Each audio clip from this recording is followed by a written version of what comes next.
kanunay tinguhaon ang atong pakigiusa ngadto sa Dios.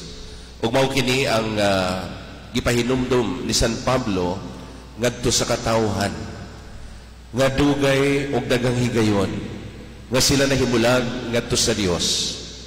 Apan ang bugtong anak sa Dios nagpadala o gipadala aron hiusahon ug dugtungon matud pa ang nabugtong nga relasyon ngadto sa Dios.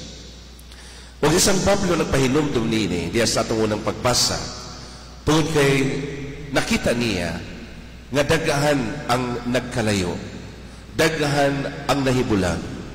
Apan matud pa niya dili imposible ang pagdugtong pagbalik nganuman tungod kay ang Dios mismo naghatag siya nga anak nga mahimong paagi aron ang tanan mahiusa kaniya. Dili sa atong ebanghelyo karon atong nadungog ang dunay panagbangi mahitungod kang Jesus uban sa iyang mga tinun-an ug sa mga Pariseo. O kini tungod kay ilang nakita nga si Jesus ug ang iyang mga disipulo wala motuman sa gipangayo sa adlawng igpapahulay. Mangigsuon ang konteksto nga matud pa nakalabay sila og mga trigo ug ang iyang mga tinun-an tungod kay gigutom sila, nangutlo sila og trigo ug ila kining gikuso-kuso sa ilang mga kamot ug ila kining gikaon na himong snacks nila, no? Apan kini lahi sa pananaw sa mga Pariseo o gani ilang giakusahan sa Jesus nga sila wala mutuman sa balaod sa adlawng igpapahulay. Now, si Kristo naghimong paagi aron ilang i-counter kadtong mga huna-huna sa mga Pariseo. Siguro una, makita nato nga kining mga Pariseo very, very attentive sa balaod sa law. Pero they neglect justice. They're very attentive about the law, but they overlooked the meaning of love. So man si Kristo, iyang gigamit kining kahigayunan sa pagpasabot kanila kung unsa gayon kining adlawng igpapahulay, unsay purpose ug unsay kahulugan niini diha sa tao. Now una, iyang giingnan nga basic human needs like hunger take precedence over divine worship. Lisod kayo kung mag-ampo ta o niya gutom atong tiyan. Lisod kayo nga ni ata dinhi apan wala ay sulod atong tiyan ug dili ka makakonsentrate sa imong pag-ampo, sa imong pangaliya.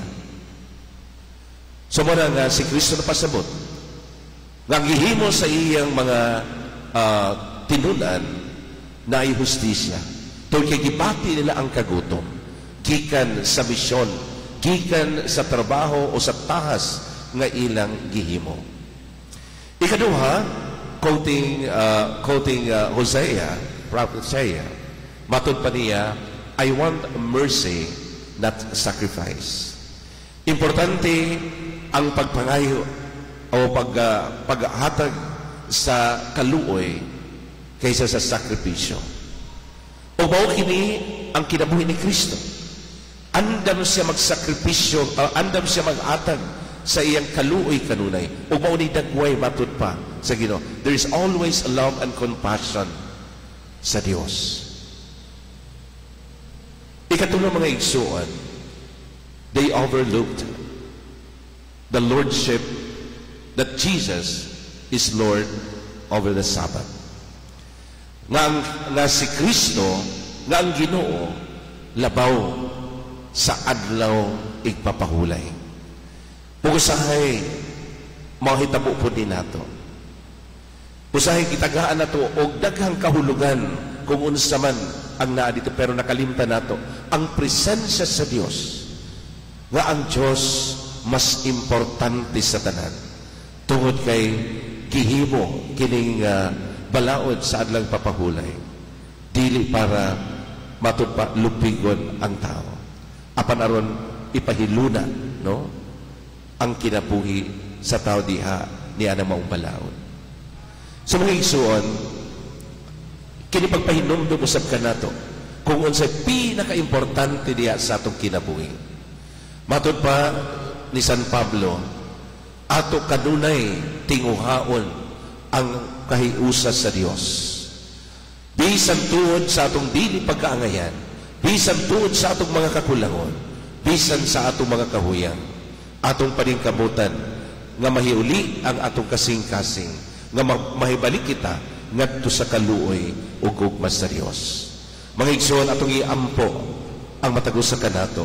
Atong iampo ang atong katilingban nga unta makita nato kanunay nga ang Dios labaw sa tanan ug siyang tinubdan sa tanang kaayuhan ug panalangin nga atong gikinahanglan ug atong gipangayo.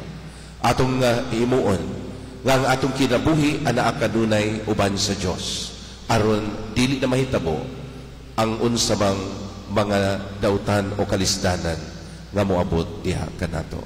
Ana sa kanunay aron mo tabang og manalipod kanato. Amen.